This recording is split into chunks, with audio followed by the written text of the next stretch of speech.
atomic batteries to power. Turbines to speed. Roger. Ready to move out. You ever dance with the devil in the pale moonlight? This town needs an enema. Riddle me this, riddle me that. Who's afraid of the big black bat?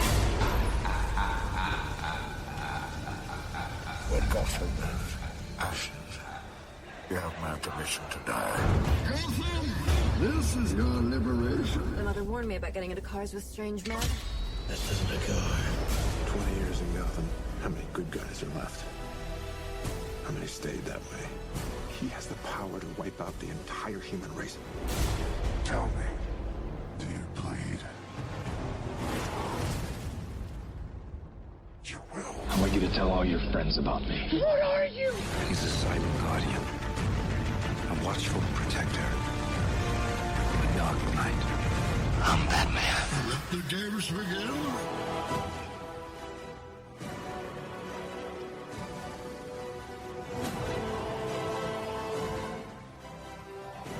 Welcome to the Batman on Film podcast. Here are your hosts, Bill Jet Ramey and Rick Shue.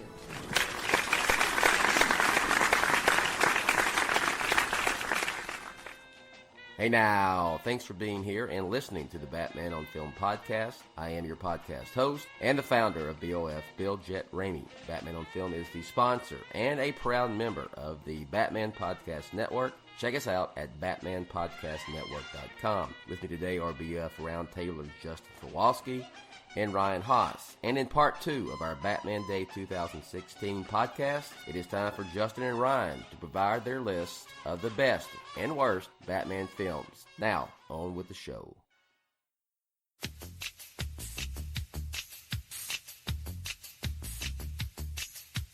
Thieves, look out. Thugs, beware. Killers, watch out. Wrongdoers, don't dare. In the deepest dark of night, he waits for the danger. One man's holy flight, evil's only true avenger.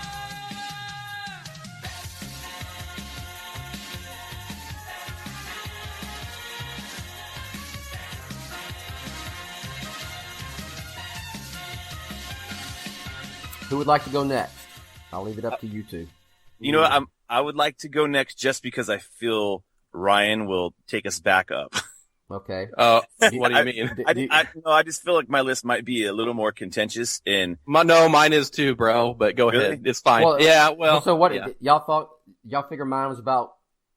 Any surprises with mine? Yours is actually, or did you think that's where I would have them? Pretty much. the only one that surprised me was Phantasm. I didn't think it would. Yeah, that was surprising. Aren't you glad we included that? Yes. Yes. It made you think about it. About where, actually, if you rank it, that's maybe yeah. There you go. I was thinking because it was animated, and then I didn't want to open up the gate to, all the other ones, the newer animated stuff. But I thought, well, this one's too good, and it was originally released in the theater, so let's include it. Yeah. So you had Dark Knight Rises, Mask of the Phantasm, Dark Knight, and then Batman Begins. Yes, that's my top 5 is Batman 89 going up, Rises, Mask of the Phantasm, The Dark Knight, Batman Begins at number 1. Great.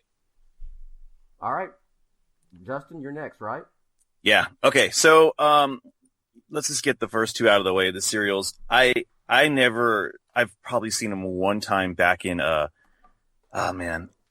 I bought a box set of the first one, Batman, long time ago.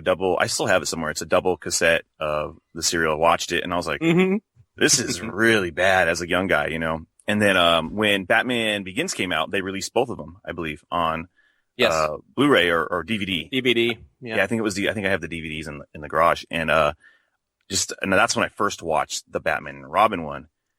And yeah, so those are just automatically at the top. The second, the Batman and Robin is actually the least. That even the costuming just got worse in that one. It looked like. So we'll just get those out of the way. Just getting into what people are actually like familiar with. My least favorite out of them all, which this is hard because I actually like every Batman movie. There's every film. There's things that I love about them, and so it's like naming like, well, here's my favorite kids, you know, like they're all number ones in some way. I don't know. That's super like political sounding, but I'm gonna put Batman and Robin is my least favorite of the bunch. I've got really funny memories with that. As a kid, I was like, I think I was 17 when it came out, and I got to be at the theater dressed up as Batman and host the opening, and people gave me crap because I had braces. Oh, Batman doesn't have braces, and anyways, so there was a lot of like I have funny memories with it, but it's the one movie my kids. That's the first Batman movie most of them have watched. Is Batman and Robin, and there's fun with it when you watch it now. Like you were saying, Bill, you can kind of watch it as like a funny film, something you can like laugh at. And hey, it's Batman. Batman works in so many different levels, so he's so multifaceted. I think that you can put him in different genre films, and he can work. And that's how I kind of see Batman and Robin now.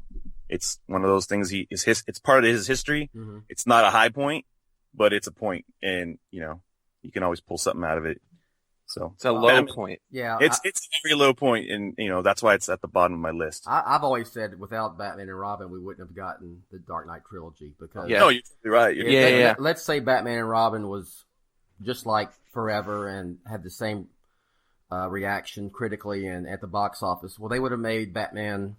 Well, which we know now would have been Batman Unleashed. It's Unchained. I think it was Unchained. Yeah, Batman Unchained, which we called Batman Triumphant for years. Yeah. And they probably would have done another one, and they might have just ran it into the ground, you know, where you just ran it. It would have ran its course, and people would have grown tired of it. So Batman and Robin is why I started reading your site. Yes, well, yeah, me too. Like, Batman and Robin is the reason there is Batman on film. Yeah, honestly, yeah. That's you know what? Batman and Robin is my number one favorite film. Most important film. Well, no, you can look at all those films and be like, well, the serials was the reason we got the 60s show, and the 60s show saved the character, you know, but it had that stigma, and then Batman 89 broke that stigma, and then, you know, because of that, Batman Returns, we got the next films, and because of those, we get the Dark Knight trilogy. So it's very interesting to follow the character, and it's all good stuff. Yes. Yeah. All right, so after Batman and Robin, I have Phantasm, not because I don't enjoy it. I don't watch it as much. It's not in my rotation. Ryan, you better unplug. Yeah, this isn't talking about the quality. I think this is just where my enjoyment level is, and you know how I view the film. I like it a lot. Yeah. I think it's got powerful stuff, and you know with you know, it's almost like that. Oh man, I can quit being Batman. I found my love. And then like the betrayal at the end. And so I like all that. And I love the World's Fair part of it. It's just, it doesn't get repeat viewings with me as much. But it's a good Batman film. I think it's great and it's got quality. But it doesn't hit my repeat viewing all the time. So after that, I got the 66 film, which I absolutely love. I love that. I watch it a lot because again, it's in my kids watch it with me. Mm-hmm. They love it. It's just so much fun stuff. I want to watch it on the big screen. I hope somebody one day like just has a screening of it. Cause I know sometimes, some places in LA will play it, but, I'm hoping for that. That would be big fun. Just love that movie. This, you know, the big penguin submarine, like Frank Gorshin's Riddler is my absolute favorite, like TV villain. Like he owned it. Like, in that movie, he's more crazier than the Joker, and I always love that. Like Joker's like, "You're mad, Riddler." I'm like, he's intense. Iconic. Yeah, he just did such a great job at that. Like, yeah, it would be cool if they like, you know how they had the Blu-ray. If they cleaned up the actual film and made it look really awesome and put it in the theater, that'd be cool. They should do it because it's the 50-year anniversary this year. They should do something. Yeah, exactly. Should do a double feature with the animated one. Is what they should do. Oh man, that's brilliant right there. They should do that. But I love that movie. It's so fun. And, you know, I love Adam West. I love the Adam West stuff. The Bruce Wayne stuff when he's, locked up with Miss Kitka. Mm-hmm. That was cool. Like you didn't get to see any tough Bruce Wayne through the series as much, but you know, I love when he's ready to thrash everybody and he's just so, I don't know. It was good stuff. I love that stuff. Yeah. I love it when he's like telling her about his dream and he's like, I'm dreaming of something astonishingly different or whatever. It's like, it's great. Just a side note, but related, did y'all read All-Star Batman 2 this week? No, Not it's yet. Okay, I'm then going today to stop. I'm not going to say anything, but there's a nod to the '66 Batman movie. Oh, great. Yeah, I'm going today to get everything for Batman Day. But okay, so after that, I got Forever. I like Batman Forever. It's a fun movie. I have the same issues with Two-Face as everyone else does. Mm-hmm. What a missed opportunity. You know, I feel like there was a lot of ego involved there. It sounds like with Tommy Lee Jones and you know, trying to outshine Carrey, and he just didn't do his job, what he was supposed to do, but that's also direction. Jim Carrey didn't bug me as much, but I agree with what Rick said. It was just Jim Carrey. You know, that was stunt casting. That was 95. Who's hot right now? Jim Carrey. Let's put him in this movie, you know? Mm-hmm. I feel bad for Robin Williams because I know he kind of petitioned for that after he got snubbed for Joker. He was practically hired. Yeah. And went with Keaton, and that was, you know, they all chalked it up to Keaton leaving they replaced a lot of those roles. Chase Meridian was originally Rene Russo. Yes, yeah, that. And they changed her because of Val Kilmer was younger. Yeah, and that right there, that's a shame. That's one of those things where, oh man, we'll never get that Robin Williams casting. But anyways, I like the movie. There's good stuff in it, and I didn't even mind Robin as much. Yeah. You know, I mean, it was funny because he was totally 90s Robin. He had the earring and all that stuff. But you know, the costume, I thought the costume was good in 95. Yeah, for what it was. I still remember the trailer for it when it was coming out, and they used the Elfman score, and there was that shot of Robin. Like, I didn't know where it was, you know, in that moment. It just looked like he was on top of the building, but it was just him on top of the island. Looked really cool. Yeah, looked cool. Robin looks really cool. So, sorry, I'm trying to get through this fast. Batman Forever, like it, but that's where it's... Don't y'all think that gets unfairly lopped in with Batman and Robin just because it's the sequel? Yeah, I think so. I think those Schumacher films. And people today don't realize that was a huge hit, man. Yeah, it turned it around. Yeah. No one was talking, you know, bad about it when it came out. I'm sure there were, you know, I can imagine if there was internet back then, there would have been some backlash on message boards, but I mean, it was a hit and it the mainstream, it was like one of those, like, it was very formulated to like, make the mainstream be like, okay, yeah, this is good. This is why. And that's probably why they cut, everybody. and that's probably the reason they cut out the Red Diary stuff because it may have been too dark or too deep for the mainstream. It would have put it over 2 hours. And for the Call Kids thing, and they had Two-Face hanging people in his cell and stuff like that. And you couldn't have a 2-hour superhero movie back then. It had to be under 2 hours. So a bunch of nonsense that we've learned since. Missed opportunity. Hey, you know what? Man. I think there's a good parallel to make too. Look at how the Batman Forever soundtrack was kind of done and how popular that was that year. Yeah, it was, man. Yeah, like Kiss from a Rose and the U2 song. U2, yeah. Yeah, I mean, I was in second grade when Batman Forever came out. I like those songs. I have them. Yeah, I do too. Yeah, I was in second grade when that movie came out, and I got the soundtrack too. I mean, it was literally everywhere. And I just MTV had played the music video all the time for both of those. You know. Yeah.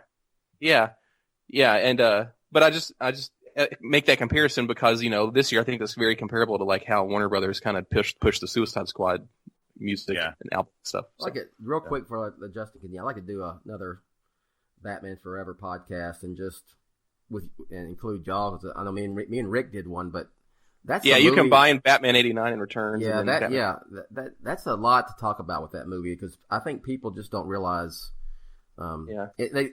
Some people, it's almost like they never have seen it and they just dismiss it because it's Joel Schumacher. But anyway, I digress. I want to get that Red Book edition and rewatch it and just kind of see if it changes my opinion. Yeah, a whole lot. I mean, I think I've seen it before years ago, but I'd like to go see it again and reevaluate it personally. Yeah, I hear good things about that cut. I just haven't had a chance to see it. All right, cool. All right, but Justin. Also one of my favorite Batman suits. I like the Batman Forever Panther suit. The Panther suit. I like it. The whole nipples thing. I could care less. Yeah. Like there's a lot of. I mean, if I was designing it, I wouldn't have them on it. But in the end, it doesn't take away from the suit. People make a big deal about stuff and move on. And Kilmer was a good Batman. There was some scenes and angles in that movie where he kind of had a Keaton face. It looked like he kind of looked like Keaton in a few shots, but I remember my dad would point that out. He looks like the other guy, But, all right, moving on. Here's where contention comes. Everybody get ready. Everybody get ready. Oh boy. All right. The next movie on my list is Rises. Here's the thing. What number? We are at. So this is we're at 6. Okay. What? I'm telling you now. My reasoning. You've already contentious because Mask of Phantasm is so low. Oh, there we go. Okay, here's the thing. I went into Rises with certain expectations, and when we talk about Rises, we can get into more of the story. I like Rises. There's a lot of stuff in it that I love. And then there's a few things that I'm like, man, and where it landed for me didn't meet what my expectation was, and that's my own thing. I went in. Yeah. Everyone goes into a movie, and that kind of Yeah, I mean, I can say the same thing about Batman v Superman when it comes to myself. Sure. So yeah. So, but and so totally valid. Yeah, and when I talk with friends about it, like we how we rib each other and this and that, but I really like the movie. I mean, I bought the still book of it. I watch it a lot, but there's just parts. My favorite part of it is I like Bane. Bane became such a great character. Like I think this did good things for the character of Bane because he was kind of one note. When they said Bane was in it, I was disappointed. I was like, why are they going to put Bane in this movie? I didn't care. But then, once they started putting the images out of Tom Hardy, and then that opening scene that they put out, that was amazing. That was just that whole opening was rad. You can't top that. Like, I almost like that scene better than the bank robbing scene in Dark Knight. They're back and forth. Yeah, they're they're pretty big. equal, aren't they? They're big. They're huge. They're they're awesome. Yeah, and so there's just parts that I love, and then there are parts where I was disappointed, and I think that's where my heart starts to break at the end. Because, man, I wanted Batman to have a bigger legacy. I had issues with John Blake, and more, and there's more stuff. We'll get into that on the, Dark Knight Rises show. But on the 4-hour Dark Knight Rises. The 4-hour Dark Knight Rises podcast, 2-parter. But I like Rises. Again, I like every movie on this list. It's just would you agree that just because we're ranking them is not really indicative that we feel like the quality between some of these is not like giant or whatever. I mean, I think it's all personal. And here we're going to get to some personal preference really fast. It's all personal preference. And I mean, it happened. And a lot of it for me is like, where was I in my life and how did it impact me at that time? And here we go. So without further ado, here we go. The next movie on my list, The Dark Knight, is Batman Returns. Oh man. Yes. This is where Bill he's hitting the mute button. So just wait. I was really looking forward to this movie. Remember, there was no internet back then. There was. How old were you? How old were you in 92? 92. I was when you first saw it. Anyway, I mean, at least 13. Okay. 13. So I was looking forward to this movie so much. The fact that Batman was like the biggest movie to me. And I'll tell my Batman story. You'll go backwards. You're like, oh, okay, I get it. I had so much anticipation for this movie. I was determined. I'm walking to the theater to see this. I remember getting a Subway sandwich before like I got in line. I was excited. I dragged my sisters to see it. And then when it came out, I remember I loved it. I told one of my mom's coworkers, it was the greatest movie ever. I remember that day. And then, as I move on, I was like, man, I have so many issues. And I have a lot of issues with the movie, like everyone else has. What I loved about this movie, I think, was Batman. There's this stuff with Bruce Wayne kind of brooding. I kind of like that. He was just kind of hanging out in his house, and then he drives into the city. And I just liked when he started fighting all these circus guys. I'm a big visual guy, so I liked the aesthetic of how the characters looked beyond my story problems. That makes sense. It's a beautiful film. Yeah, and aesthetically, the way it was shot, the character archetypes with the costumes. Yeah, like all the set building, and like I loved all that. I like some of Tim Burton's like visual style. It does feel like a completely different movie than Batman. I'll tell you that. It feels like a different world. It feels like it was shot on a set more than it feels like it feels smaller. Yes. So anyways, but there's the stuff that I like. I like a lot of the architecture, and so I look at it like that. I almost look at it like an art film instead of a Batman film. Yeah. It's got two of the things I enjoy. I don't know. It's weird. It's very art housey type. Very art housey. Yeah. But that scene that Rick was talking about, one of my favorite scenes with Batman having a dialogue with a villain. I love that. I was like, man, they're kind of like testing the waters right here. They're poking at each other, and I like that. So that stuff was good for me. It has my favorite Batmobile in it. Again, I was like, I love that Batmobile. They didn't have to change it for the next film. So yeah, I mean, I can go longer and longer on it, but I'll keep going. But Batman Returns, that's why it's there. And I like the soundtrack. The soundtrack. Yep. The whole package there, I think that's where it places for me. And obviously, Michelle Pfeiffer was great as Catwoman. That iteration for that movie, it worked for me. I really liked her. I don't like the origin. I don't like the origins for anybody in that film, by the way. I did like her visual. And I think that's where, when I think of Catwoman, my brain goes to her first, and then it goes to like Julie Newmar and whatever. Okay. Next movie, BVS. It got me excited about the next iteration of Batman. You know, I do have the same issues that, like you were talking about earlier, Bill. Like, I don't like Batman popping pills and you know, drinking and all that stuff. It doesn't make sense to me. But I'm thinking, man, maybe there's reasons, and we're going to get to those. I'm looking forward to what Affleck does in 2018. Yeah. I like watching, I mean, I've watched Batman versus Superman actually quite a lot since it's been out. It's a lot of background. I have too. For me. And there's parts I really love. I love the fight scene. I love the back and forth between him and Alfred in the few scenes they have. I'm looking forward to the future, and that's all I want to say about Batman versus Superman, because we've talked about it so much in the last few years. I will. Let me. The last few years. Yeah. Let me correct myself. It's true though.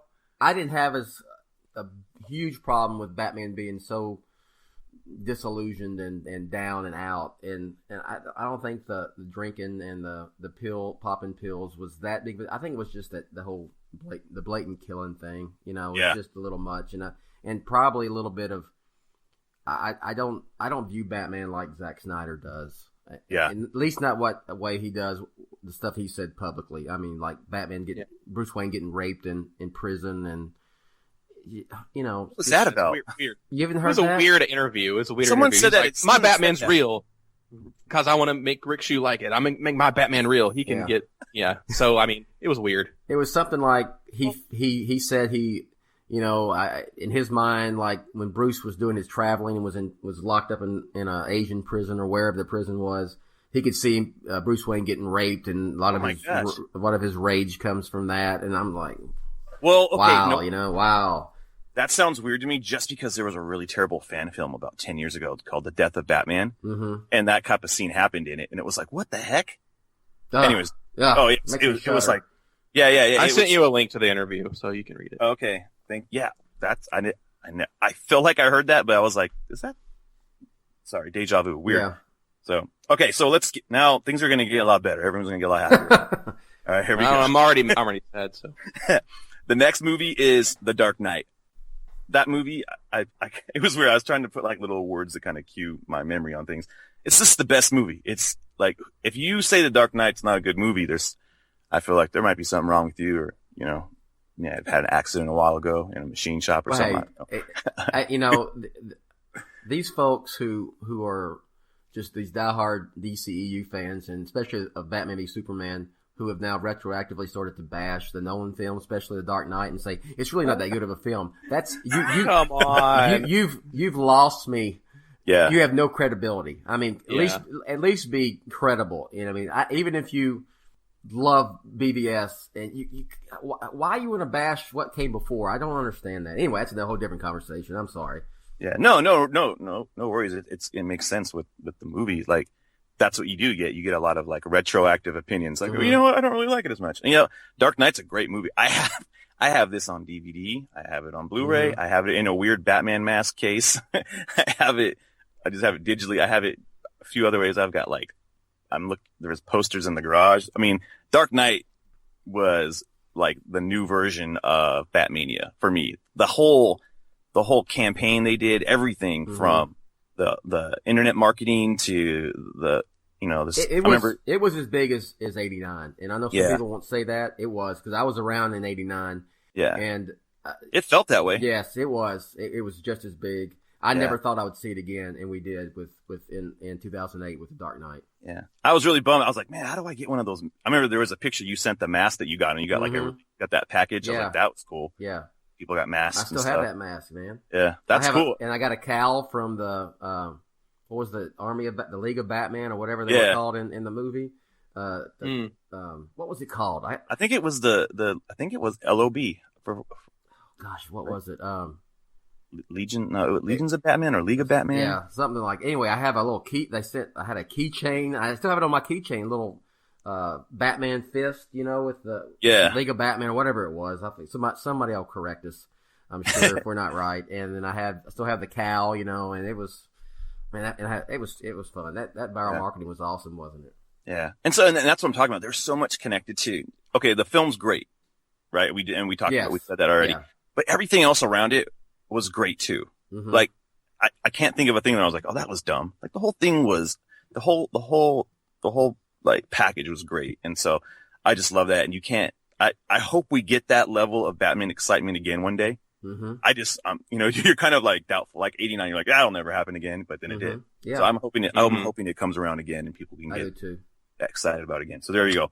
Next movie is Batman Begins. I love Batman Begins. I was pumped on that movie. I saw it the preview night and then the next night, and I remember my friend was mad because I lied to him, and I was like, yeah, I actually saw it last night, and he was mad that I saw it without him and whatever. But he was like, you went and saw it without me, and it was on a date. So that movie, I was like, dude, I'm gonna take a girl to see Batman midnight. Yeah, man, that movie was so good. Like I remember only going to see Ocean's 12 or something like that to see the trailer for Batman Begins. That was like the second trailer, because that first one you didn't know it was a Batman movie till the end. Mm-hmm. It was just like, I'm gonna travel the world and all that stuff. Like they recorded just that for the trailer. And they weren't putting trailers out like they do today, where they're like, even before films come out, they usually release the trailers now. But you had to go to the movie to see trailers back then. Yeah. And it was weird. Remember that first trailer just kind of ended with the stills, those publicity stills. Yes. Yeah. So yeah, man, that Batman Begins is such a great movie, and I love it, and I don't find too much wrong with that. Like Rick said, I like Katie Holmes. I actually prefer her to Gyllenhaal, just because I feel more for her. Like she seems more soft. I'm glad you pronounced her last name correctly, unlike Rick. So Rick's not here, so we can beat up on Rick. I'm gonna bust his balls a little bit. Sorry, Rick, but not really. Yeah. So yeah, man, Batman Begins, such a great film, and the way when it ends, like you got that, everyone got that feeling. I was not spoiled on that. That made you even more pumped for like the rest of Batman. You're like, dude, they're making another Batman. and Christian Bale was like that was, you couldn't have been more perfect on the casting there. I don't think anyone was like, what? I think everyone was unified in that like decision. Like, this is a good decision. Mm-hmm. And he did a great job. I wouldn't really talk about him in that's like the least backlash for a casting. Right. One of these there films was like that I remember, because he was a fan favorite before that. Yeah, he was. Yeah, he did such a good job. And I agree with Rick here. Another time, oh man, that's twice. If it's third, I'm gonna like disappear or something. I liked his voice better in Begins. Mm-hmm. It felt more natural to me, and he did different voices. What I liked when he was interrogating, he was way more like, but then when he was just talking to like Katie or Rachel, it was a little more like it felt more like, oh, that's Christian Bale's voice. You can totally tell you're stupid. Yeah, but, and he completely is in total Bruce Wayne voice when he does "It's not who I am underneath. It's what I do that defines me." So good. Yeah, so that there's just different levels I like on that, and Scarecrow was great. The only part that I wish, and I think we talked about this one time, I just wish Harvey Dent was in it. That's the only like problem I have with the movie. Wish Harvey was in the movie so that it could have went for forward more. There's a spot for him too. Yeah, I think it could have been the DA. He could have been what was it, Finch? Yeah, he could have been Finch, and then Finch didn't have to. Or he could have been sent in after Finch. Like they could have had him in there as a cameo at the end or something. Yeah, that would have been good. But regardless, that's where Batman Begins is. I love that movie. And then finally, just Batman '89. I just wrote that. That's my heart. That's my heart. It's not the best Batman movie, but it's the one that holds so much like memories with me, and it's the most important Batman movie. I think so. Running to the ice cream man, getting the trading cards, like that's I remember. And the Topps trading cards with the gum, that awful gum inside of them. Oh yeah, dude, I still have some. Still good though. I do too. Shelf. So here's the heartbreaking part. My parents never took me to see that movie that summer because there's always something going on. Like so many times. I was going, we're going to go watch it. And, oh, no, we can't. And then I remember being at my friend's house. My friend Chris and hanging out at his house, and his family was going to go see Batman. And we all got in the car, and they dropped me off at my home and said, "See you." Oh, no. my God. Yeah, man, it was like a So kick in did the you nuts. see it in theater that summer? Oh, I didn't get to see it until October when my dad bought the videotape. Yeah. That cost, he brought it home. $24.99. Yeah. He was like, "Here," God. and so I got the Warner Brothers movie, the Okay. ball cap. Yeah. Now here's the funny part. All I did was read the trading cards. There were scenes in the trading cards that weren't in the movie, so I was like, right. "Where's the little girl saying it's Halloween?" Mhm. Like there was like I stuff like remember that. one. Yeah. And I remember there's that trading card, and I was like, Yep. "Where's that at?" So there was a lot of things in there. I was like, "There's parts that are missing," and so I finally did see it in the theater back in 2008. They played it at a local theater. Okay. Yeah. Crackles Actually, it's coming to my area here in October, and I'm going to get to see man. it in the theater for the first time. So I'm super excited about that. Oh, that made me feel. I was 23 years old. I just graduated college when that film came out. Oh man. Yeah. So good. So that's why I was so like hell bent on I'm gonna go see Returns. I like walked Yeah. to I the was theater one. with my sisters. So I was like, there was a whole adventure to like going to see that movie. But yeah, man, Batman '89 at the top. All right.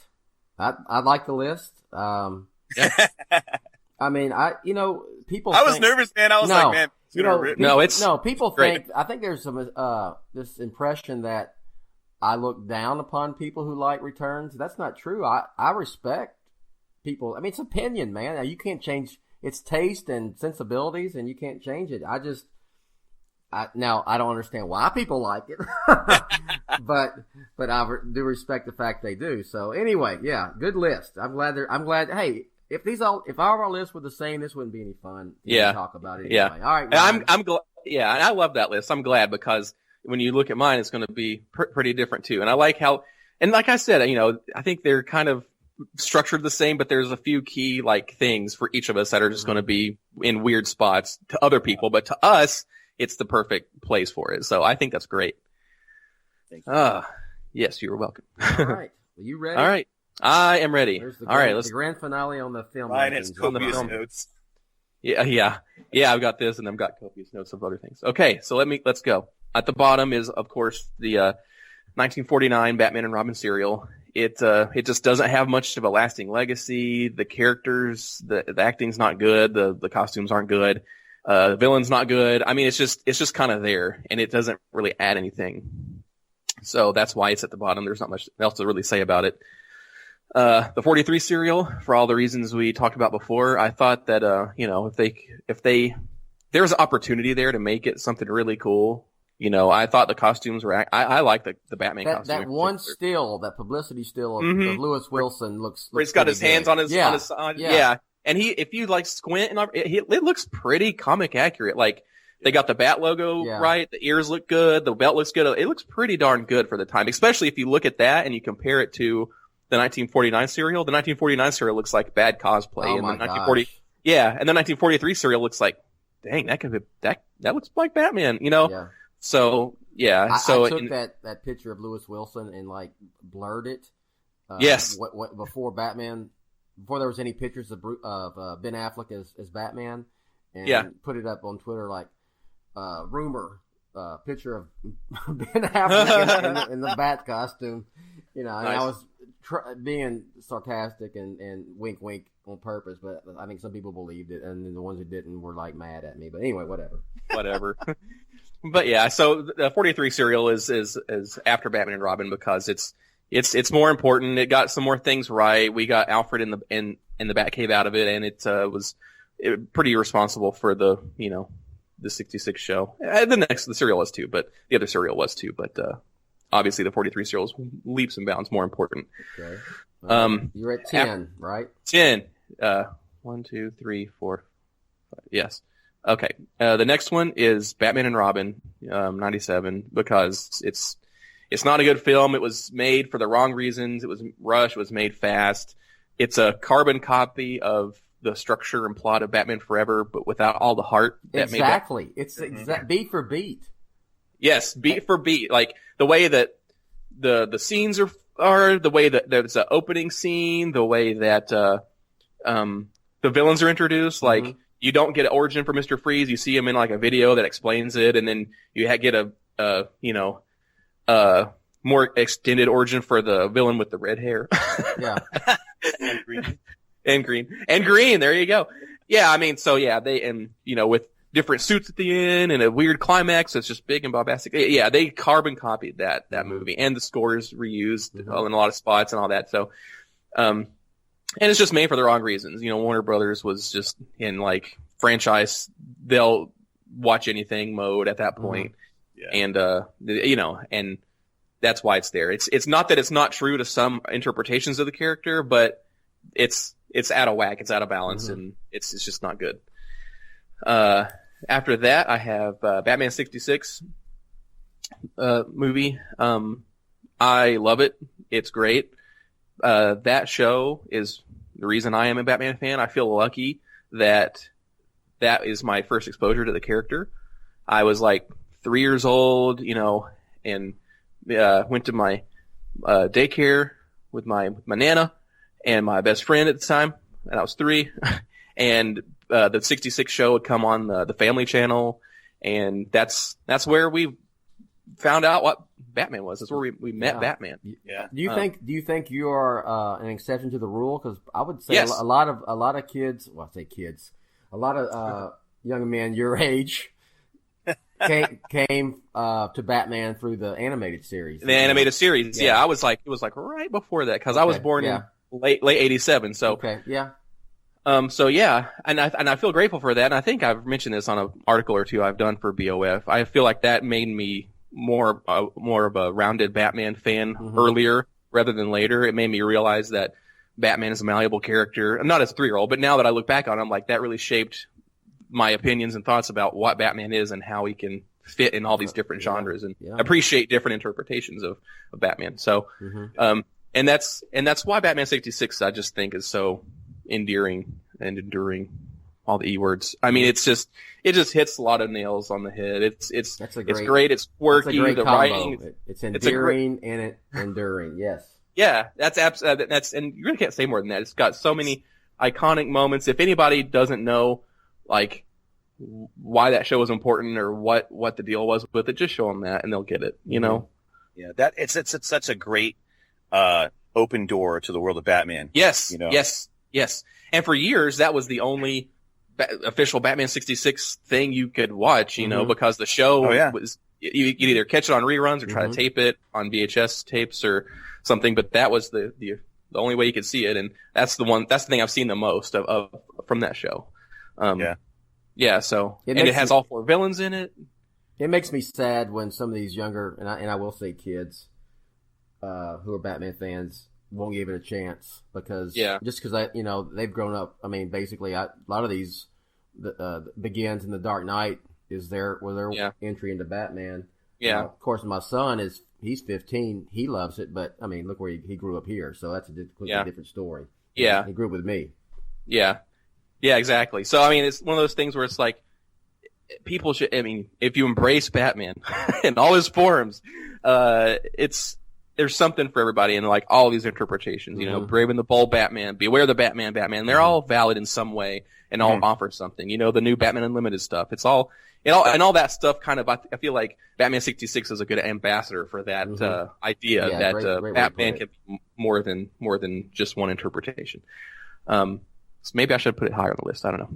But, that's so hard, right? It's hard. It's so hard. It's so hard to rank him. And like I said earlier, like just because something is lower or higher on the list doesn't mean that I don't appreciate other things for different reasons or whatever. Next on the list after Batman 66 for me is Batman Forever. I feel like I can't judge it for a movie it's not. I can't put it higher because the Red Book edition would make it better. Yes. Just like BVS, like they didn't release the Ultimate Cut. Not that it would really change much, but but yeah. So I was in 2nd grade when Batman Forever came out. I loved it. That should have been right in your wheelhouse. It was exactly. Huh? It was like the perfect movie because I did not see Batman 89 in the theater. I was too young. I was 1. I saw Batman Returns in the theater, but I have vague recollections of it, and I just remember my dad like holding his hand up to my eyes during like the Bruce Wayne Selina date scene. He wasn't one of those parents that led their kids screaming out of the theater. No, I was a quiet kid. I watched it intently, and I was alluding back to, remember the parents were dragging their kids out of the theater. Yes, exactly. Yeah. Well, that's the thing. You watch a movie and it's got Penguin capturing kids and like stealing. It's so bizarre. Yeah. It was. Yeah. Just, hey kids. Like, oh god. So Batman Forever, it was like, I was more of a, more of a fully formed kid by the time I guess I was in second grade, and I vividly remember being in my room. I had gotten a TV like that last Christmas or something. I was watching TV, I don't know, like Nickelodeon or something, and I remember seeing the first commercial for Batman Forever ever that I recall, and it just started with like the Danny Elfman score, and like I didn't even know it was coming because I didn't know how to get information for movies back then. I was just hoping that they would make another movie, obviously. And this commercial comes on. It's like Batman Forever. It has the music and the characters. I remember in second grade, guys, I remember seeing that commercial and crying because I was so happy that they were coming out with the new movie. And I remember saying to myself out loud, I said, "It's so beautiful." And I remember as a second grader, I vividly remember that, and it's so funny just to see and that's the thing. I can use that example to be like, if you do these films right, they can appeal to a wide audience, and different audiences can get different things out of them. You just got to do it right. And I remember seeing it in the theater and just absolutely loving it, and thought it was just they did a great job. I think I cried when I saw that trailer 2 on TV, but I was 29, so I'm not in second grade, so different time. But still crying. Yes. Tears of joy or tears of like? I was very happy after I saw it because I was like, it was so not Batman Returns. Not to dig on Batman Returns again, but just, for me, that's what I was thinking. Yeah. Well, but it's lower on the list because now in retrospect, I liked it at the time, and I still like it. I still enjoy it. I'll still watch it, but it's got parts of it that just keeps it from being a great Batman movie. Yeah. Like the Red Book stuff that got cut out. Jim Carrey could have. I mean, it's not really the problem in the movie, but his Riddler could have been a little bit different. I have a more problem with Two-Face than I do. Two-Face, yeah. Two-Face is one of the giant problems because he's not Two-Face. He's kooky. He's trying to one up Jim Carrey. Like, he should have been the yin to the Riddler yang. I mean, he should have been just very stoic and more like Two-Face, and it just way more subdued. Way more subdued. Yeah, I mean, we all know. I don't think they didn't get the character. Exactly. Writing the character. There's that one scene at the end where he's flipping the coin. Yeah. I was about to say that. I'm like, even as a kid, I was like, that's not Two-Face. He doesn't flip a coin to get what he wants. What he wants. Yeah, it's ridiculous. Now I do like the opening sequence when he's yes, and then when he says the beer and pizza line, it just ruins it. It's that's good, but the other stuff, yeah. But the marketing, I remember, was so good. Like, the McDonald's stuff, the posters. I just remember the vibe. I have some of those cups still, those little glass cups with the... I do too. Yeah, and the toys. I remember the toys being so good, and the trading cards. Like, it was such a really good, well crafted, picture that appealed to everybody. Was that the first Batman movie where they really had good toys or action figures that went along with? I think Batman 89 and Returns have pretty great toys. In my opinion. Yeah, they did. Okay. Batman, once Kenner got the license, it became the Toy Biz toys were pretty crappy. Is there a Michael Keaton action figure that has his likeness? Yeah. From there? Yes. Okay. Yeah, look at the Dark Knight collection from Kenner, and those are the good. Are those relatively new, or are they from back then? They were 1990. They're from 90. Once Toy Biz lost the license, Kenner came back in, and they reused a lot of superpowers molds, because like Penguin for Batman Returns is just the Penguin. They painted him black. Yeah, there's no Danny. And I feel like that was on purpose because they didn't want kids to get the weird. Yeah, the Catwoman was completely like Michelle Pfeiffer, but and he had a Robin with the flat top. But if you look at, sorry, this is so nerdy, but if you look at the Catwoman figure, it's actually they actually used a mold they never used for Catwoman from Superpowers. They never made a Superpowers Catwoman, but they actually used the pose and they put the stitching anyways. But, I've got it's super nerdy. I've got boxes and totes full of action figures from the 90s that were my kids, not for me. That breaks my heart, my collector's heart today, because I keep all my stuff in boxes now. Oh. And I've got all these Batman Set 'em action free. figures from Set 'em Batman free. Forever and all what that. I There. did- Yeah. So I've got tons of those figures still in the box, obviously, and all that. And like I said, Bill, like there is a very rare Joker figure. What is it called? Knockout Joker. Joker. Yeah, from the Dark Knight collection. That looks a lot more like Jack Nicholson's Okay. Joker. Yeah. So that's I've really been good. hunting some of that stuff up on eBay and Fine. wherever. Look that one so. up. It's expensive, but it's Yeah. worth it if you Well, want a good. there was Nicholson. 2 OG Jokers Nicholson from figure. Dark Knight, Yeah. from the Dark Knight collection. Now it's weird Yes. because you got Nicholson's likeness on the package, and Yes. the figure has it's a rounder head. It's still the Superpowers body, but Yes. the head is totally a Jack Nicholson head. Now there's one you put his face in water and it turns like flesh colored. Yep, so you can wipe it okay. off. Yeah. Yeah, and then the That other one one I saw on eBay wasn't very expensive. Yeah, the one Yeah, that Ryan's that's talking the good about one. is the hard one. Okay. Yeah, it's the hard Yes. Yes. All right. So look that one up. It's I good had- stuff. I had some of the original Mego Batman characters from back in Oh, the man. mid-'70s. You know what I'm talking about? So good. Well, Yeah. I remember having a pocket hero because I'd take his head off Okay. all the time, but that's Yeah. all I had. I have Batman still, but I don't know where his suit went, so he's like naked. And and I have the Joker still, but he's like his arms are hanging off, like they were like Oh, yeah. they were like some kind of like elastic rubber band type stuff that kept them together, and it's just kind of come apart. I don't know where his shoes are and stuff. So, but I have them. But I played with that stuff when I was a kid. Mm-hmm. I didn't on the Batman, his cowl was like blue, and I took a marker and colored in, the black, around his, in the front of his face like he was back in the comics back then. Yeah. And That's funny. did stupid stuff like that to him. So I have a funny story about that too, about toy stuff, and I think you might appreciate this, Justin. So I had the Toy Biz Batman '89 Batwing, Yeah. and then one of my cousins put the Riddler from the DC Comic Superheroes collection in the Batwing.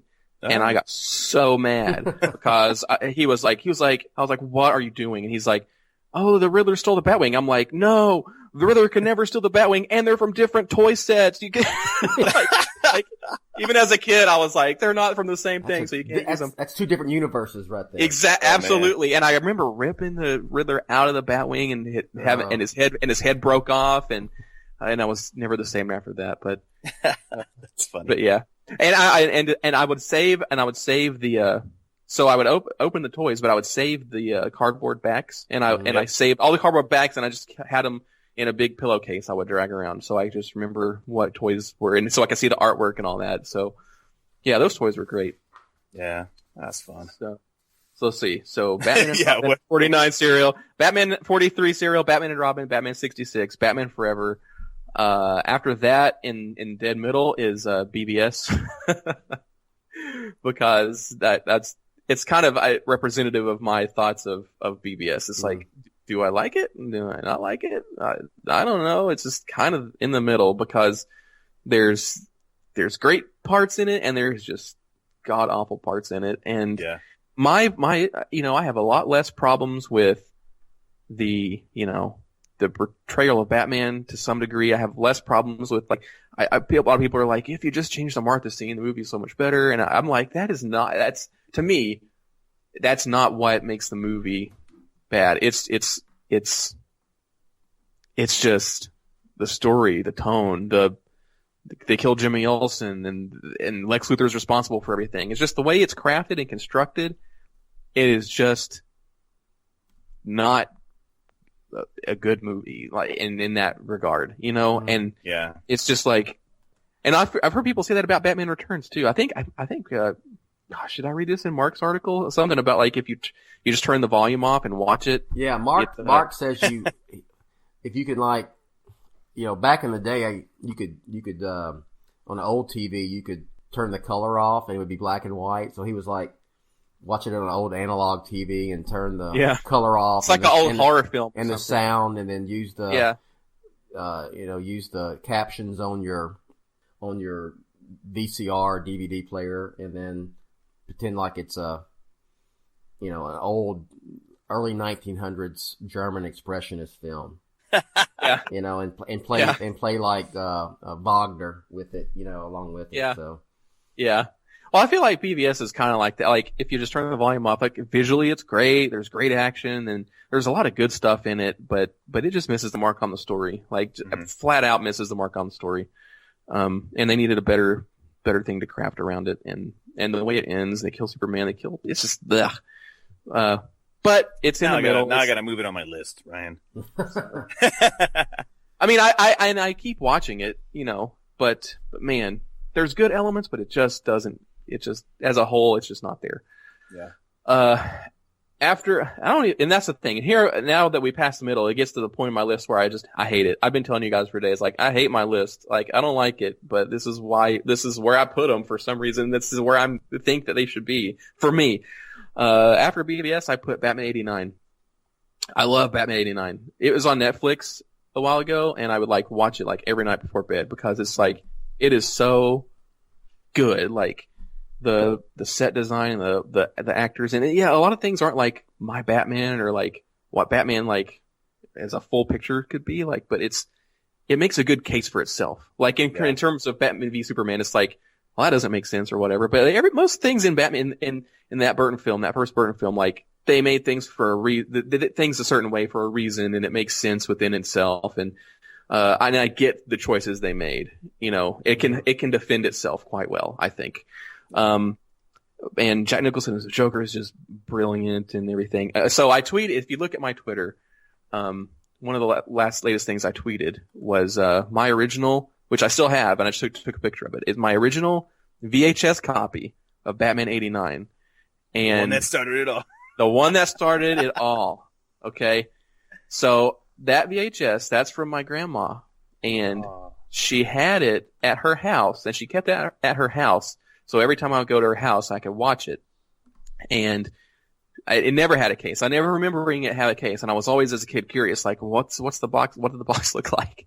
And she had one of those old VCRs. You could you had to wait for the tray to like come up and out of the VCR, and you would insert the VHS. It would like lower back down and all that. And it was the best thing. And I would watch that movie like all the time. And I just loved the pre-show stuff on that VHS. Like, you've got like the Bugs Bunny and Daffy Duck commercial, and you've got like the Diet Coke commercial with Alfred in it, and it's just great. That Batman on VHS is great. And then that's the thing, right? Like, a lot of people still quote that you can't watch a Warner Brothers movie without a Warner Brothers ball cap. Like, I recently got a Warner Brothers ball cap. I've been wearing it to the BVS and Suicide Squad premieres. Was that on any other Warner Brothers release? Because I haven't only seen it on that Batman thing. That's the only place I've ever seen it, but.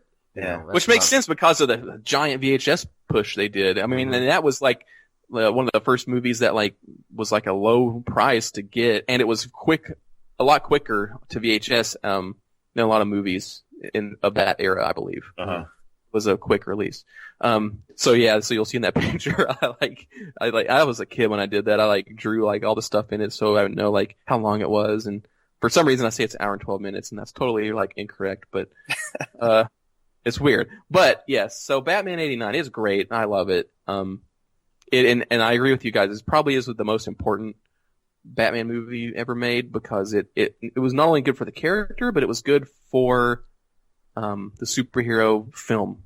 It's like one of the first like modern blockbuster films. Yes, it is. In terms of like marketing and like a thing, but also having a movie that's good for like. It's probably the first, isn't it? The first big mass marketed summer blockbuster.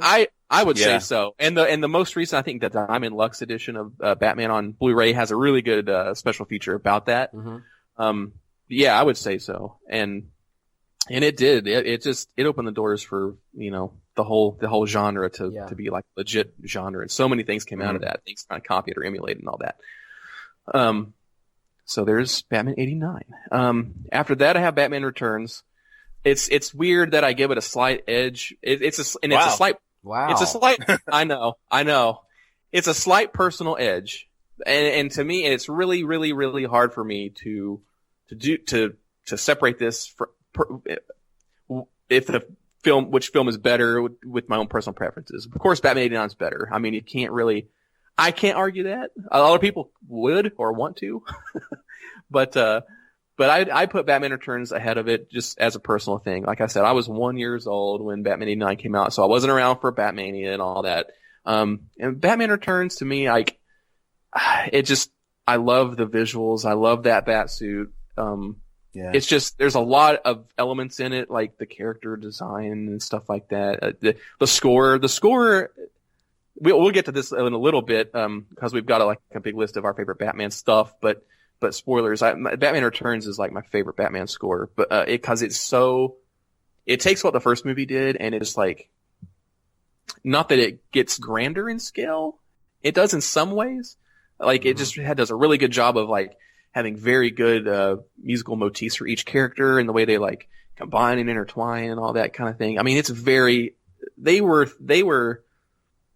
wish they would have thought a little bit more about like Batman and like being true to the character, but apart from that, they thought a lot about like this thing as a film, and it goes to like it's a Tim Burton film, and they thought a lot about pretty much everything else except for the Batman parts. And you can see that, and a lot of people have written, thesis papers about that Batman Returns score, and I've read, and it's just there's a lot in there that I think is fun to analyze and just really well done in my opinion.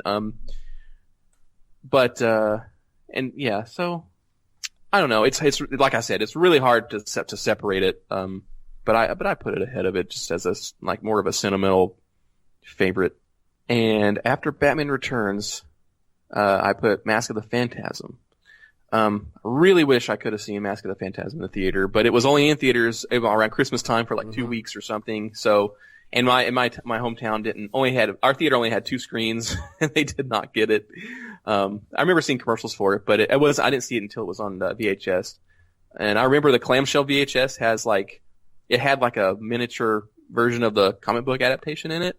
So, in the back, and I would go into every time we would go into a different video rental store, I would find that movie and see if that comic was still in the clamshell and be like, oh my gosh, there's a comic book in this tape. Can I have it? And they would usually let me have it. So I have 4 or 5 copies of that thing. But Mask of the Phantasm is great. Like the animation is good. It's very, when you look at how the Batman animated series was constructed, it's very, they were trying to make a film. They didn't just take an episode and make a long episode. They want to do something different and important to the character's legacy. And it's a nice little encapsulated standalone Batman story. And the Phantasm is just an intriguing character. The score is great. There's just a lot of good things about that film. The way they use the Joker as more of a side character is, I thought, smart and surprising. So there's just a lot of great stuff. And there's no Robin in it. I mean, I love Robin, don't get me wrong, but because I love Tim Drake in particular. But it's a very focused, tight Batman story, and you don't get. And sometimes that gets lost, as I know you'll see. Sometimes it can be more about the villains, but Batman Mask of the Phantasm is very, very Batman centric, and I love it. And then we come to the hard part, which you guys are going to hate me for ranking the Nolan films the way I have, because so you're in the top 3, right? I'm in the top 3 now. Okay. I'm in the top 3 now. So for number 3, I put The Dark Knight.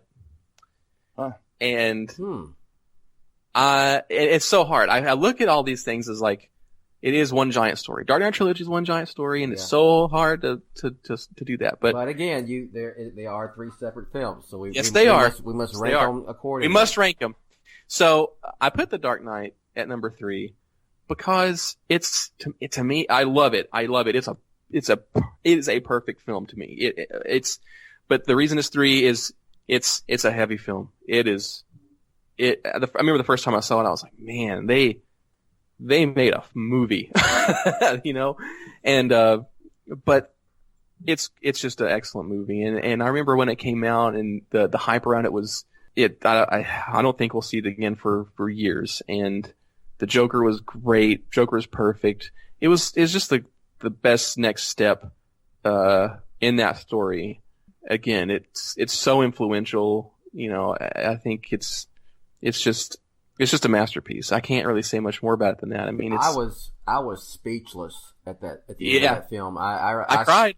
I saw it in L.A. at a press screening. Yeah. In IMAX, and I had, unlike Batman v Superman, I took my wife Rachel with me, and it was over. I just sat there. I sat there, and I'm not kidding. I walked out and went to the restroom on the way out, and these were a lot of people. These were just like writers and critics and stuff, and everybody had this just, wow on their face. And there was it was badass, man. None of that was going on. No, it's just this quiet, like, just, holy wow. shit. It was just wow. And Yeah. I said, that was, I said, that was heavy. I said it to a guy. Yeah. And Heavy. That's the way I felt. It's how you brought it up, and that's what reminded me of this story. And I'm just like, wow, And to this day, that ending is just completely different. It hit me completely different than it did for Dark Knight Rises. Yeah. Yes, they took a gamble with how they were doing the story and the way they made it, and it paid off so well. And I remember at the end when that music swells and Gordon's kid is like, why are we hunting Batman? And Gordon's like, well, because we have to chase him. That speech at the end. Holy crap. It's my ringtone. It really is. Yeah. It's my ringtone. I like when Gordon says, and I vividly remember this, when Gordon says, when Gordon says, because we have to chase him, I uncontrollably tears started to come out, and I could not control it. And from that point, cause I'm like, oh, this is how this is going to end. Cause from that point, I'm like, okay, this movie's ending in the next minute, and cause we have to chase him, he gets on the Bat Pod and the Silent Guardian, a Watchful Protector, a Dark Knight, and he says a Dark Knight, and then it stops. I lost it, guys. I got goosebumps right now. Just from you saying it and thinking about it. Yeah, because it's like the entire, and Nolan is so good for this. The entire movie is built up to that, and it's like, this is the reason for this movie, and it ends, and I'm just like, this is probably the best Batman story I've ever seen, like, put on film. I mean, it's like, I don't know why it's number 3, but it's, but I mean, I was crying. I was like, to me, it was like, this is why I love Batman, and this is why the character matters, and this is why the character means something. That's like, all those emotions is the way I felt like when that movie ended. I'm like, holy crap, they finally got it. Like, Batman Begins got it right, but there it was like, but with the Dark Knight, when it ended, I'm like, they've made something important with this movie, I think is the feeling I got. And it was, you can't deny that. And it's incredible. It's an incredible movie. I'm going back to that feeling again, just reminiscing about it, of the wow and the heaviness and this speechlessness that I had. It's like, it was like, we just watched something very special. like this is not going to happen again.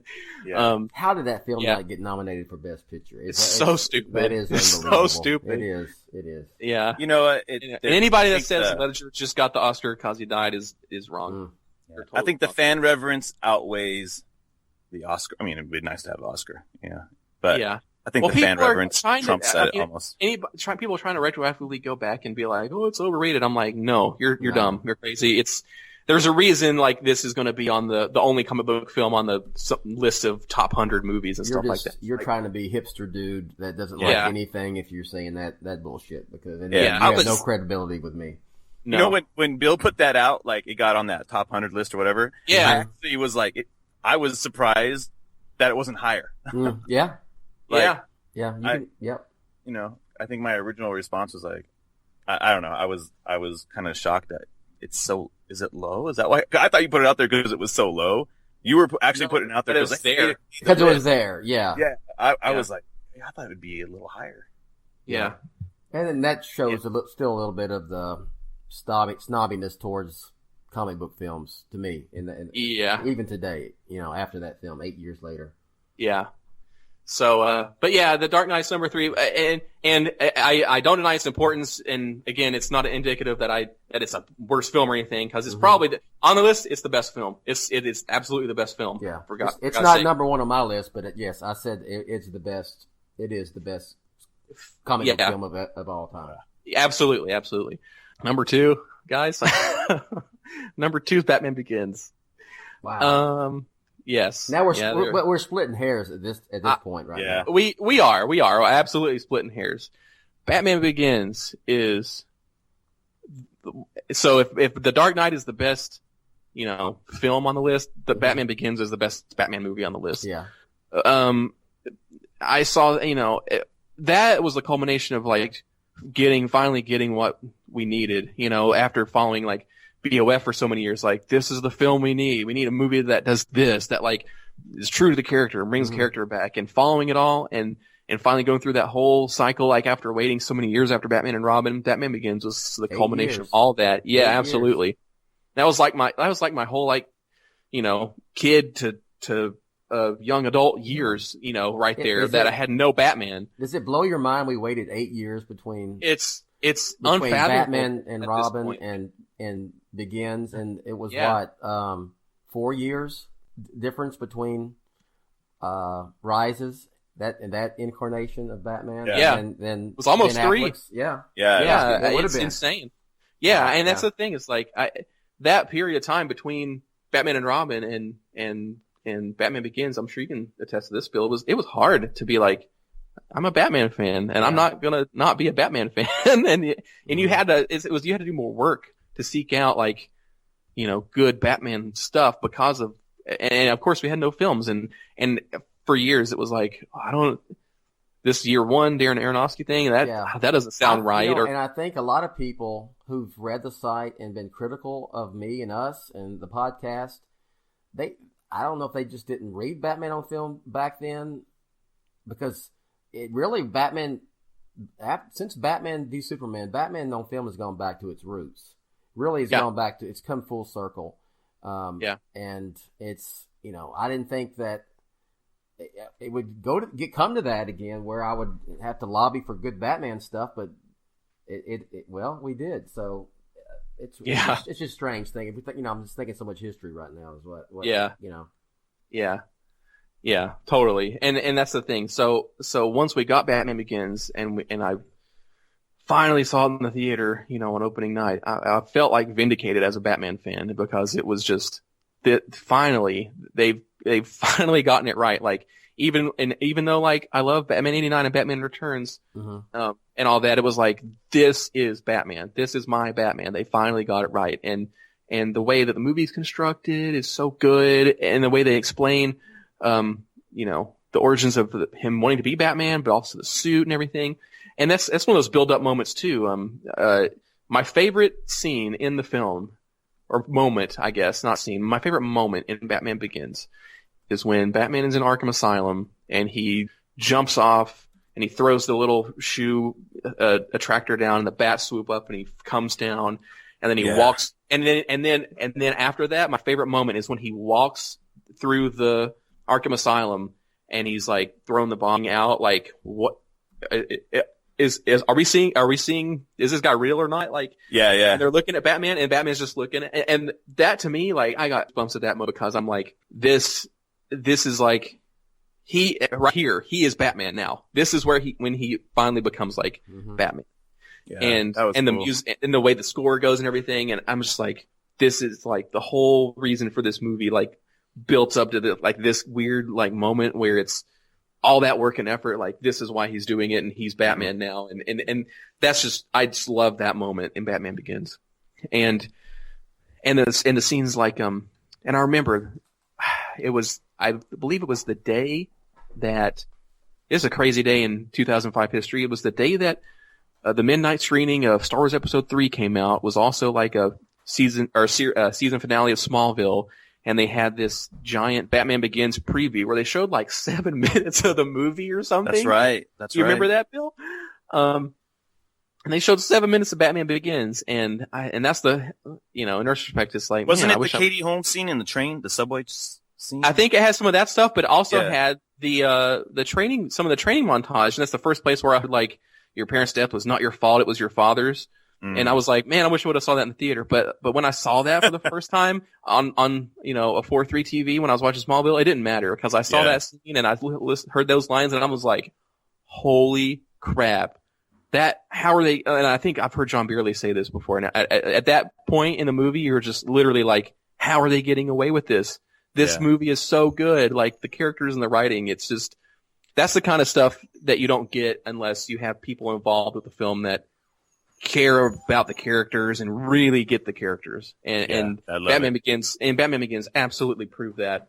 So, and it put the best foot forward for Batman. And I know the movie wasn't as like initially successful, but that was like a great example of Warner Brothers doing everything right. Like just letting the movie speak for itself because they knew it was going to be good.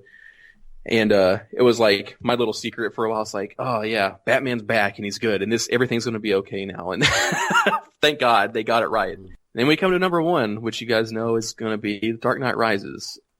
And Dark Knight Rises I put number 1 because it is the third act of this trilogy. Mm-hmm. And it's hard enough to do a third film in a series. It's hard enough to follow up a movie like The Dark Knight, especially after a great guy like Heath Ledger passes away. But it's also one of those things where comic books don't even do this. Movies don't do this. You don't get, these things don't end. Batman doesn't end. Yeah, it took balls to do that. It really took absolute, courage and they had to be really careful with how they did it and smart about how they did it, and in my opinion, they really pulled it off. They made something that completes this trilogy. It makes sense, but it's not disingenuous with how they constructed the first 2 films. It just takes everything from those films and just combines it into a very meaningful final chapter in that story, and it wraps it up with a nice bow, and you can't mess with it now. And it's just, and I love that.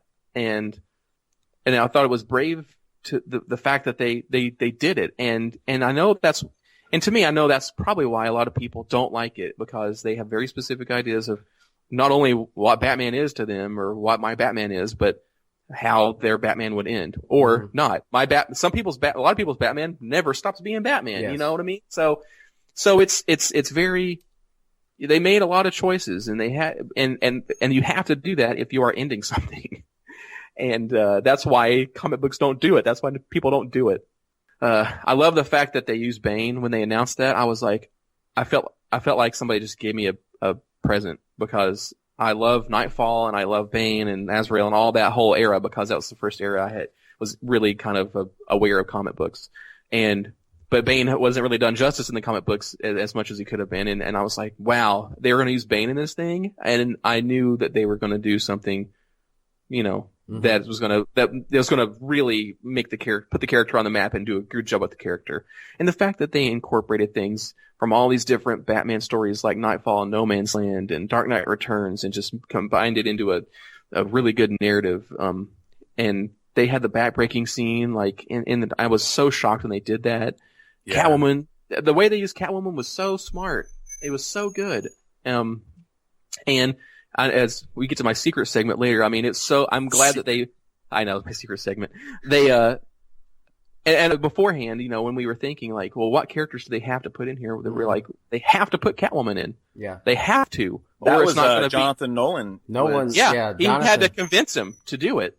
Yeah, it was Jonathan Nolan who. Nolan had to be like, Chris Nolan had to be like, well, prove to me why Catwoman should be in this movie. And he did. And we all knew she had to be. I said going in, you had to have Catwoman in it, and you had to have Robin, and I didn't think he would do Robin.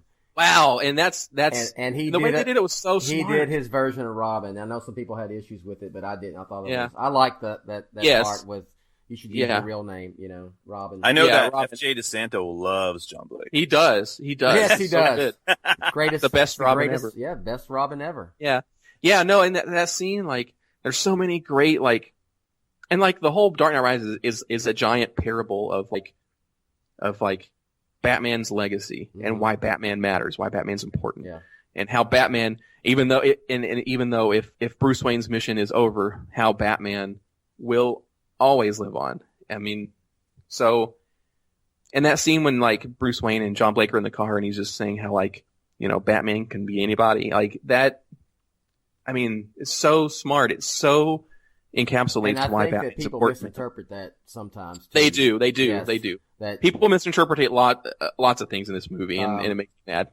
Yeah, what he's saying is that when people look at Batman from the outside, that he could be anybody because he's a symbol, not a man.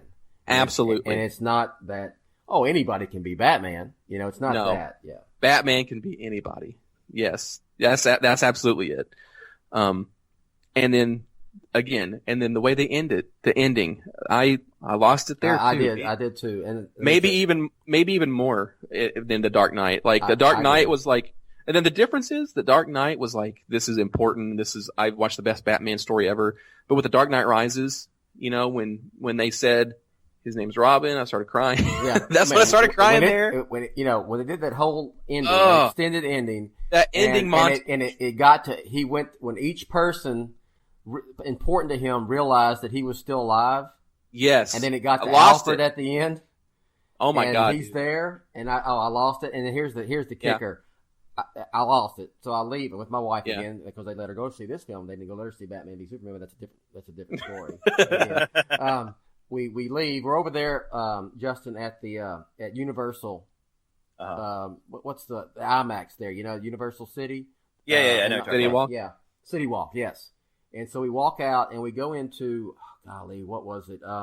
It might have been Hard Rock or something. It was something like that. And I'm already, I'd already, emotioned up right then and had got myself somewhat together. And I had to turn in my phone while we watched the film. And so I love the story. We leave and I walk out and I turn the phone on and we go in the Hard Rock and I look, and it boots back up and here comes all my messages. And I get a text from Emma Thomas and says, well, by the time you read this text, you've seen The Dark Knight Rises. I hope we did Batman right by you. Oh, that's really cool. That is, holy cow. That's great. That kind of makes me, kind of. I know. Wave air in front of my face a little bit right here. So, yeah. It's almost like Batman himself being like, did we do a good job? Yeah, it was. Are you happy, Bill? Yes. Yeah. No, so happy. like that's very happy with the trilogy. Yeah, and that's the thing with that ending. It's just I'm like, oh no, the whole time it really plays with your emotions. Did they kill Batman? Is he dead? Surely not. And then as you slowly you realize that Batman is alive as at the same time that the other characters do. Yes. Is that brilliant? It's so brilliant. Yeah. It is so brilliant. And then it's like, literally, if you were like a Batman fan and you were invested in this trilogy, at that moment you were being swept up into this like final crescendo of like this whole story with the characters, and it's so well crafted the way they do it. And the look on their faces is so subtle. Yes, absolutely. Especially Morgan Freeman and Gary Oldman. He's with the repaired bats. He sees the bat signal repaired, and he looks up in the air around. Anyway, whatever. It's so good. Yeah. And then the way they set up the ending with Alfred at the cafe, like they do it at the beginning, and then I forgot all about it, and then the second, and then it's built up to this, and then as soon as it hits that scene and Alfred's there at that cafe, I'm like, oh my God. Yeah. Bruce Wayne's going to be alive, and it cuts to him, and he's alive, and he's happy, and he's smiling. And the little subtle thing that proves it's not a dream. She's wearing the pearl necklace. The pearls. Yes. And that's just like so smart. I never would have thought of that. No, I mean, oh my gosh, to notice it's perfect. Little bitty thing like that. Yeah, it is so perfect. And to finally give Bruce Wayne a happy ending, like that, to me, that was like, that might not be how you want your Batman to end, but damn it, I'm glad my Batman ended that way because he deserved it, man.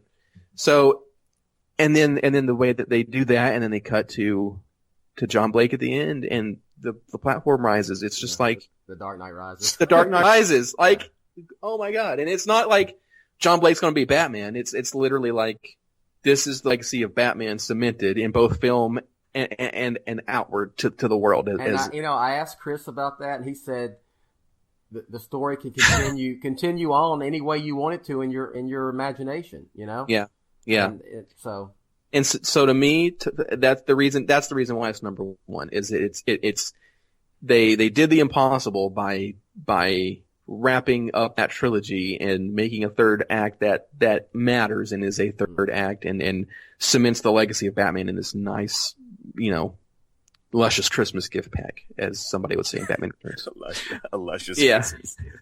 All right, guys, that was awesome. And so what we're going to do, guys, if you're listening, is we decided to split this podcast into 2 parts. Even though next weekend is not going to be Batman Day, it's Batman Day for me and Rick and Justin and Ryan every day. I'm sure for you too. Day. So it doesn't matter.